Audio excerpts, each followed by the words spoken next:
I found my wife's affair with her boss over a $250, $0 inheritance, and now she's claiming I'm mentally unstable to take full control of the estate. We're headed to court and I feel completely betrayed. I never thought I'd be the guy sitting here, writing about how I caught my wife cheating on me, especially over something as crazy as an inheritance. But here I am, and honestly, it's still sinking in. The most shocking part, it wasn't just some fling or a one-night stand.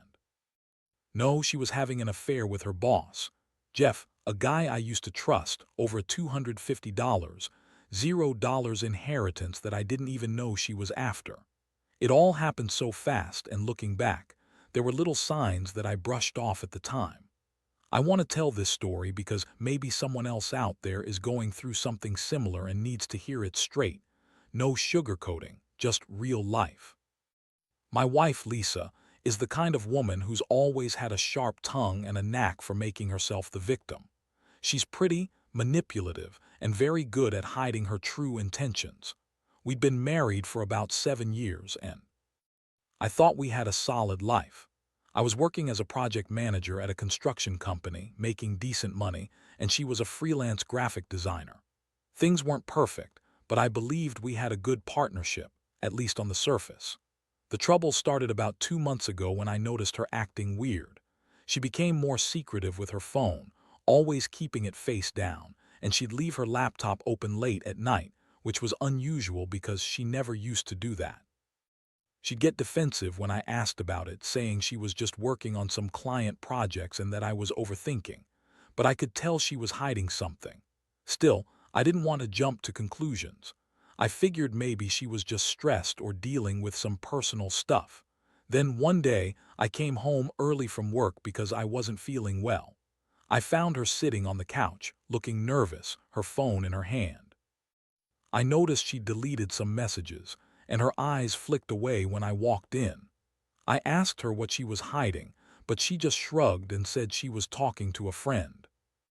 That didn't sit right with me, but I let it go for a while. Still, I couldn't shake the feeling that something was off. A few days later, I decided to check her phone. I know, it's invasive, but I was desperate for answers. I found a string of messages between her and Jeff, her boss, that made my stomach drop. They were talking about meetings, secret dinners, and plans that sounded way more than professional. Then I saw the real kicker, a message from her saying, "Can't wait to see you tonight. I need you so badly," sent just a week before. That's when it hit me that she'd been lying to my face about everything. I confronted her that night, and her reaction was a mix of anger, denial, and outright lies. She told me I was imagining things, that I was paranoid, and that I was just jealous because I was insecure. She claimed she never cheated, that Jeff was just a friend, and that I was overreacting. But I knew better. The evidence was right there in her own messages. Still, she kept insisting she loved me, and that I was making a big deal out of nothing. That was the moment I realized I'd been played for a fool. The emotional impact hit me hard. I felt betrayed, humiliated, and furious all at once. I trusted her with my life, with my future, and she was out there screwing her boss over a damn inheritance. It wasn't just about the money at that point. It was about the principle. How could she do this to me? How could she lie so blatantly? I felt a mixture of sadness and rage that I didn't even know I was capable of. For days, I couldn't sleep, couldn't focus, and kept replaying every moment, questioning everything. But what hurt the most was knowing I was probably not going to get the truth from her. She kept spinning stories, claiming she was innocent, that I was crazy, and that I should get help for my mental instability. She even suggested I was losing it over a stupid inheritance, like it was all some delusion in my head. Her words cut deep, and I started to doubt myself. Maybe I was losing my mind, maybe I was overreacting, but deep down I knew I had to do something. I couldn't let her keep lying, and I definitely couldn't let her control the money she was trying to steal from me. So I started planning. I knew I had to gather more evidence, get a lawyer, and figure out what her game really was. I wasn't going to let her walk all over me, not after everything we'd been through. The inheritance was supposed to be our future, our safety net, and now it was being used as a pawn in her manipulations. I had to act fast, but I also knew I needed to keep my cool. The last thing I wanted was her to spin some story to make me look unstable or unfit to handle the estate. That's when I realized she was already trying to do just that, throwing accusations, calling me crazy, trying to paint herself as the victim. That's her style. Lie, manipulate, and blame me when things go wrong. I don't want to get ahead of myself, but this is just the beginning. The betrayal is one thing, but the fight over the inheritance is another. I'm headed to court now, and I feel like I've been punched in the gut. I trusted her, and she turned around and used my trust to cheat me out of what's rightfully mine. I don't know what the future holds, but I do know this. I won't let her win, and I'm not going down without a fight. After I found out about Lisa's affair with Jeff, everything changed. I couldn't sleep, I couldn't eat, and my mind was racing nonstop. I kept replaying the messages, the lies, the way she looked at me like I was the crazy one. It was like my whole world was collapsing around me, and I wasn't sure how to hold it together. The worst part, she still acted like everything was normal, like I was overreacting or imagining things. That's what made it so infuriating, her ability to lie so effortlessly, to pretend she hadn't been caught. But I knew the truth now, and I wasn't going to let her get away with it. I decided I needed to take control of the situation, especially the inheritance. That's when I started digging into her financials and her relationship with Jeff. I hired a private investigator just to make sure I wasn't missing anything. Turns out, she'd been secretly meeting Jeff for months, secret dinners, weekends away, all paid for with her credit card. Every time I questioned her about her whereabouts, she'd come up with some excuse. I was at a spa with my friends, or I was working late. But the evidence was piling up, and it was clear she'd been lying through her teeth.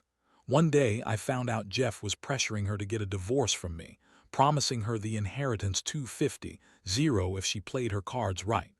That was the moment I realized how deep this whole thing was. She wasn't just having an affair. She was actively scheming to take my money, my future, and probably even my house. I felt sick. I felt betrayed. I also felt angry more than angry. I wanted to tear her apart, to make her regret everything she'd done. I confronted her again, this time with the evidence on hand. I told her I knew about Jeff, about the meetings, about the money. Her face turned red and she started crying, claiming I was crazy, that I was paranoid, and that she loved me. She said Jeff was just a friend, that I was overreacting because I was insecure. She even accused me of having mental health issues, saying I needed help because I was jealous and possessive. That was her typical tactic: turn the tables, make me doubt myself, make me question whether I was seeing things clearly. But I wasn't falling for it anymore. I told her I was done with her lies and that I'd be taking this to the courts. That's when she really flipped out. She started yelling, calling me all sorts of names: paranoid, unstable, jealous. She told me I was ruining everything, that I was a terrible husband, and that I was just bitter because she was about to get her hands on the inheritance. She even claimed I'd been abusing her emotionally, trying to paint herself as the victim. Honestly, I was stunned. I'd never seen her so vicious, so manipulative, but I wasn't backing down. I was done playing her game. The emotional toll was brutal. For days, I felt like I was walking around in a fog. I was furious at her, devastated that I'd trusted her so blindly, and terrified that I might lose everything: my house, my savings, the future I thought we had. I kept asking myself, how did I miss all the signs? How did I let someone like her get so good at lying? I was also angry at myself for not seeing it sooner, for not realizing she was capable of this level of deception. It was a bitter pill to swallow, but I knew I couldn't keep going like this. I had to act, not just for my sanity, but to protect what was mine. I started gathering all the evidence I could: screenshots, bank statements, everything that proved her ongoing affair and her scheming. I also contacted a lawyer about the inheritance, someone who specializes in estate law. I wanted to make sure I'd be able to fight her in court if it came to that. I knew she'd try to manipulate the situation, spin stories, and maybe even accuse me of being unstable to sway the judge. That's why I needed to be prepared.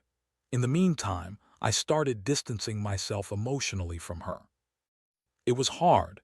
She was still trying to guilt-trip me, claiming I was ruining our marriage, that she loved me, that she'd never do anything to hurt me. But I saw through her lies now. I could see her for what she really was: A manipulative, selfish woman who was willing to destroy us for money and her own selfish gains. The betrayal cut deep, but I was determined not to let her win. I knew I had to stay strong, stay focused, and prepare for the fight ahead. I also found out that she'd been talking to Jeff about how to spin the story if I ever found out. She told him I was mentally unstable and that I was trying to control her, which was complete BS. She was trying to make me look like the villain so she could keep the inheritance and move on with Jeff. The thought of that made me so angry. It's one thing to cheat, but to try and manipulate the legal system to cover her tracks, that was next-level betrayal. I couldn't let her get away with it. So here I am, at the beginning of a long legal battle, feeling like I've been punched in the gut. I trusted her, and she turned around and stabbed me in the back over money and some twisted idea of love. I don't know how this will end, but I do know one thing. I'm not backing down. I've got the evidence, I've got the law on my side, and I've got my own sense of justice. She might think she's won, but the truth always comes out in the end. And I'm going to make sure she pays for what she's done. After I gathered all the evidence and confronted Lisa with the truth, the situation escalated quickly. She started playing her last cards, trying to spin her narrative and paint herself as the victim. She told everyone that I was mentally unstable, that I was paranoid and jealous, and that I was trying to control her because I couldn't handle losing my perfect wife. It was classic Lisa, blame shifting, gaslighting, the whole 9 yards, but I wasn't going to let her manipulate the story anymore. I knew what she was doing, and I was ready to fight back legally and emotionally. The first step was hiring a good lawyer who specialized in estate disputes and family law. I needed someone who could navigate the legal system, especially with Lisa's accusations of mental instability. I also wanted to make sure that the inheritance, this $250, $0, was protected. I had to act fast before she could do anything to drain or hide the money. I made copies of every message, bank statement, email, and phone record I could find. I wanted irrefutable proof that she was scheming behind my back, and that her claims of mental illness were just her latest attempt to get her way. Meanwhile, Lisa started to change her tactics. She became more aggressive, more manipulative. She'd call me nonstop, crying, begging, accusing me of ruining her life. She'd tell me I was the bad guy for destroying our marriage over a stupid inheritance. She even went as far as to say I was trying to ruin her reputation, that I was making her out to be a criminal. But I knew better. I knew she was the one doing all of that, and I refused to be her pawn anymore. Things got even more complicated when Lisa started claiming that I was mentally unstable and unfit to handle the estate. She brought in her own doctor who diagnosed me with some vague anxiety disorder, probably a setup to suggest I wasn't competent. I was furious. I knew I was fine, just hurt and betrayed, but her tactic was clear: discredit me and try to get full control of the estate, claiming I was unfit to manage my own life. It was a dirty move, but I was prepared. I had my own medical records, my own therapist, and evidence that proved I was stable. I wasn't going to let her win that way. The court date was set for a few weeks later. I remember sitting there in the courtroom, feeling like I was in some bad movie. Lisa sat across from me, her eyes cold and calculating. Jeff was nowhere to be seen, but I knew he was lurking in the background, probably trying to figure out how to get his hands on the inheritance too. My lawyer presented the evidence, screenshots, bank statements, witness testimonies, and detailed how Lisa had been orchestrating everything behind my back. I felt a mixture of relief and anxiety. Relief because I knew I had done everything I could, and anxiety because I didn't know what the judge would decide. Lisa's lawyer tried to spin her story, claiming she was innocent, that I was the one with mental health issues, and that she deserved the inheritance because she was the victim of a controlling husband. But my lawyer shot down all her claims, pointing out the lies and inconsistencies. We argued for hours, laying out the facts, and finally the judge made a decision. It wasn't the full victory I wanted, but it was enough to freeze her access to the inheritance until the case was resolved. That night, I felt exhausted but relieved. I knew the fight wasn't over, but for now, I had some breathing room. The betrayal still stung like hell, but I was starting to see a way forward. I realized that Lisa's lies and manipulations were just her way of trying to hold on to control over her life, her affair, and her access to the money. But I was done being the pawn in her game. I needed to focus on rebuilding myself, on healing from the betrayal, and on making sure I didn't get played again. The aftermath was a whirlwind. Lisa kept up her accusations, trying to sway friends and family to her side. She claimed I was the crazy one, that I was jealous and paranoid, and that I was trying to ruin her reputation. She even went so far as to tell mutual friends that I was mentally unstable and that I had a history of emotional abuse, completely false but effective enough to sow doubt. I felt a mix of anger and disappointment. How could she do this? How could she lie so convincingly? At the same time, I started focusing on myself. I got a new therapist to help deal with the emotional fallout. I cut ties with some people who believed her lies, realizing I didn't need that kind of negativity around me. I also began working on my finances, making sure everything was in order and protected. I knew Lisa would try to find ways to manipulate the situation, but I was ready for her. I was more cautious, more guarded, and more determined than ever to reclaim my life. Looking back, I realized this was one of the hardest experiences I've ever gone through. Betrayal cuts deep, especially when it comes from someone you love and trust. But it also taught me a lot about myself, about resilience, about standing up for what's right, and about not letting anyone manipulate or control me. I learned that the truth always surfaces eventually, and that no matter how good someone is at lying, their actions often reveal who they really are. I still have a long way to go, but I'm starting to find my footing again. And honestly, that's the biggest victory of all. The weeks following the court hearing were some of the most intense of my life. I felt like I was walking a tightrope, balancing between relief that I'd managed to hold onto some control and a deep, gnawing anger at Lisa and Jeff for trying to screw me over. The legal battle wasn't over, not even close, but the court's decision to freeze her access gave me a little breathing room. Still, I knew Lisa wasn't going to give up easily. She's the type who fights dirty, and I had to stay sharp. Meanwhile, Lisa's behavior became even more vindictive. She started spreading rumors among our friends and family, claiming I was mentally unstable, that I was dangerous, and that I was trying to manipulate the court. She'd call me a crazy, jealous husband, even though she was the one cheating and scheming behind my back. I could see her trying to rally people to her side, painting herself as the victim who was unfairly accused. It was infuriating, but I refused to let her gaslight me anymore. I had the evidence, I had the law, and I knew the truth. One particular day, I got a call from my lawyer. Lisa had filed a claim stating I was unfit to manage my own affairs and was trying to manipulate the estate through some kind of mental health issues. Her lawyer was trying to get the court to appoint her as the guardian of my assets, claiming I was unstable. I was furious. I knew this was just another tactic to distract from her own guilt and to keep the inheritance out of my hands. I had to respond quickly, gathering medical records, witness statements, and everything I could to prove I was sane and capable. I remember sitting in my office, poring over my documents, feeling a mix of exhaustion and determination. I knew Lisa was trying to run a smear campaign, but I wasn't going to let her win that way either. I contacted my therapist, who provided a detailed report confirming my mental stability. I also reached out to friends who could testify that I had always been a rational, responsible person.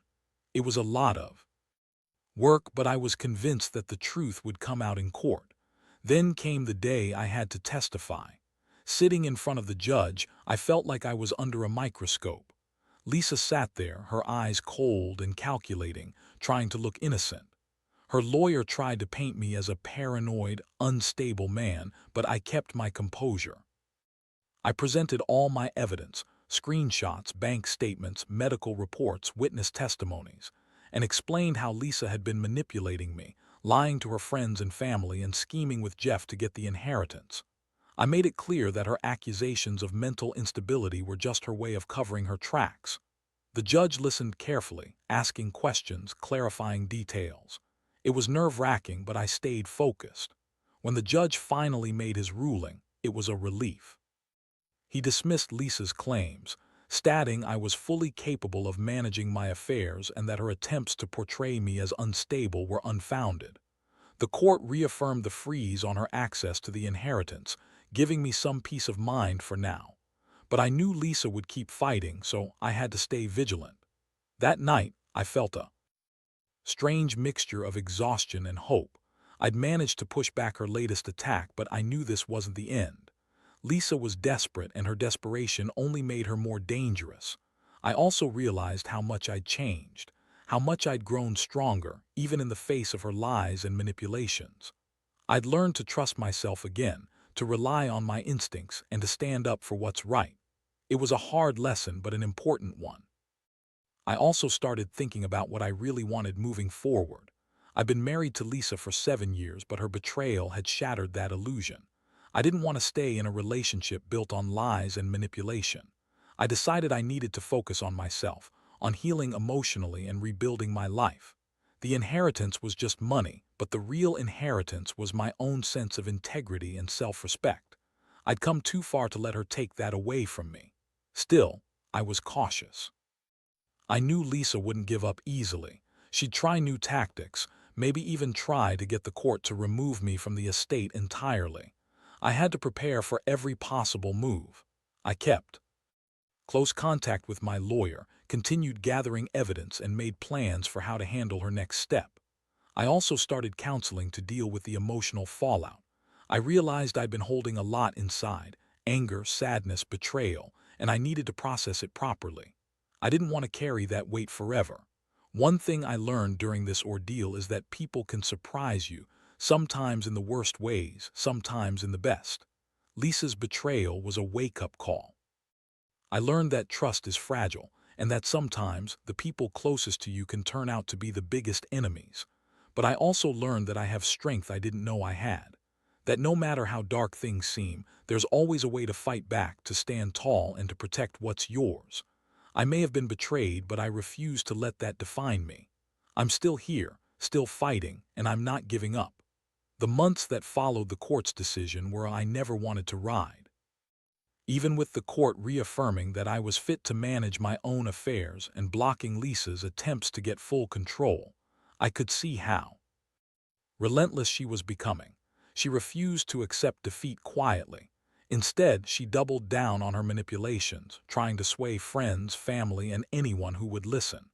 Her new tactic was to paint me as the unstable, jealous husband who was trying to ruin her life, all because she wanted her freedom and the inheritance she believed she deserved. Honestly, it was exhausting. Every day felt like a new battle. She would call me crying, claiming I was trying to control her, that I was mentally ill, and that she was just trying to escape a marriage that was suffocating her. She'd scream at me over the phone, accuse me of emotional abuse, and say I was paranoid for suspecting her affair. But I knew her game now. I had the evidence, I had the law, and I refused to be manipulated. Still, her words cut deep. She was so good at making me doubt myself, even when I knew she was lying. One night she showed up unexpectedly at my house, crying and begging me to forgive her. She said she was sorry and that she'd never do it again. She claimed it was a mistake, that Jeff was just a bad influence, and that she loved me. I looked at her and saw the same cold, calculating woman I'd uncovered months earlier. I didn't fall for her tears. I told her to leave and that I was done with her lies. That was the last time I saw her face to face, but I knew she wouldn't stop trying to manipulate me or the court. Meanwhile, I kept pushing forward legally. I hired a new team of investigators and forensic accountants to dig into her finances. Turns out she'd been secretly transferring money into accounts in Jeff's name, trying to hide her assets and the inheritance. I also found that she'd been funneling money into a new business venture she'd started without telling me. It was clear she was trying to drain the inheritance or use it to fund her new life away from me. I was furious. All this deception just confirmed what I already knew. Lisa was a master manipulator, willing to lie, cheat, and scheme her way to what she wanted. Her latest move was to claim that I was trying to gaslight her, and that I was mentally unstable enough to be declared unfit to handle my own estate. She filed a petition citing her own doctor's report which claimed I was suffering from severe anxiety and paranoia. I was livid. I knew this was just another lie, a desperate attempt to discredit me. I immediately responded with my own medical records, which showed I was perfectly sane and stable. I also brought in witnesses, friends and colleagues, who could testify that I was rational, responsible, and not prone to any kind of mental health issues. The hearing on her petition was intense. Lisa sat there, looking cold and smug, trying to convince the judge that I was a danger to myself and others. I stayed composed, presenting all my evidence, sane, responsible, and in control. I also pointed out her history of manipulative behavior and her attempts to undermine me legally. The judge listened carefully, and after hours of testimony, he dismissed her petition.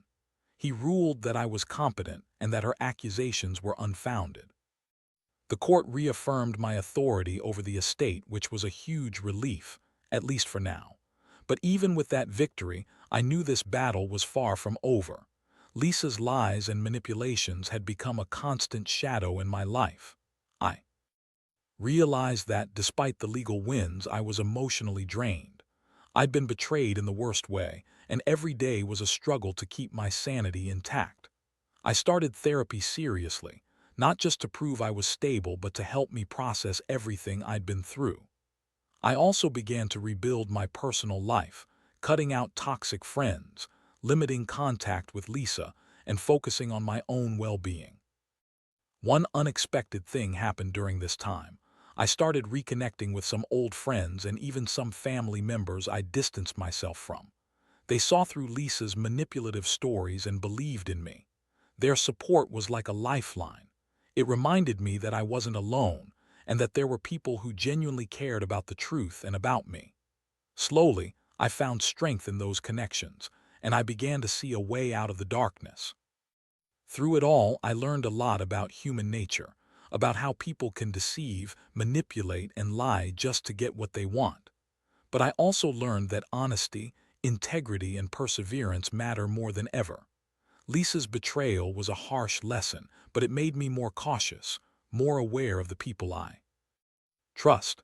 I realized that sometimes you have to fight hard to protect what's yours, and that standing up for yourself is not only necessary but also empowering. I still have a long way to go, but I refuse to let her victory define me. I'm slowly reclaiming my life, piece by piece, and I know now that I can survive even the darkest storms. Looking back, I never imagined my life would come to this point, standing in the ruins of a marriage I thought was solid, fighting tooth and nail to keep what was rightfully mine, and trying to piece together a future that once seemed so certain. The betrayal by Lisa cut deep, more than I can put into words. It's like she took everything we built together and threw it into chaos just to chase after her own greed and lies. But through all the pain, I've learned some hard truths about myself, about trust, and about the nature of deception. The most valuable lesson I've taken away is that no matter how much you love someone, you have to be vigilant. Trust isn't something you give blindly. It's something that's earned every day, especially when money and power are involved. Lisa's obsession with the inheritance turned her into someone I barely recognized, someone capable of lies, manipulation, and betrayal on a scale I never thought possible. It's a stark reminder that sometimes the people closest to us can surprise us in the worst ways. This experience has also taught me about resilience. I thought I'd lose myself in all the chaos, become bitter, angry, and hopeless. But instead, I found strength I didn't know I had. I fought back with everything I had: legal battles, evidence gathering, emotional healing. I refused to let her take my peace of mind or my future away. That determination kept me going, even when I felt like giving up. Most importantly, I've come to realize that moving on doesn't mean forgetting. It's about accepting what happened, learning from it, and choosing to rebuild. I've started focusing on myself, my health, my career, my happiness. I've surrounded myself with genuine friends and family who believe in me and support me. And I've finally let go of the anger that once consumed me, replacing it with a cautious optimism that I can create a new, better chapter, one built on honesty and self-respect. To anyone out there dealing with betrayal or manipulation, I want to say this: don't let anyone make you feel small or unworthy. Stand your ground, gather your evidence, and don't be afraid to fight for what's yours. The road to justice and peace isn't easy, but it's worth it. Trust your instincts, stay true to yourself, and remember that even in the darkest moments, there's a way out. I don't know what the future holds, but I do know this: my story isn't over. It's just the beginning of a new chapter where I take back control of my life. And for anyone who's feeling broken or betrayed, know this: resilience comes from within. Keep fighting, keep believing, and never let anyone strip you of your dignity. Because at the end of the day, the only person you truly have to answer to is yourself.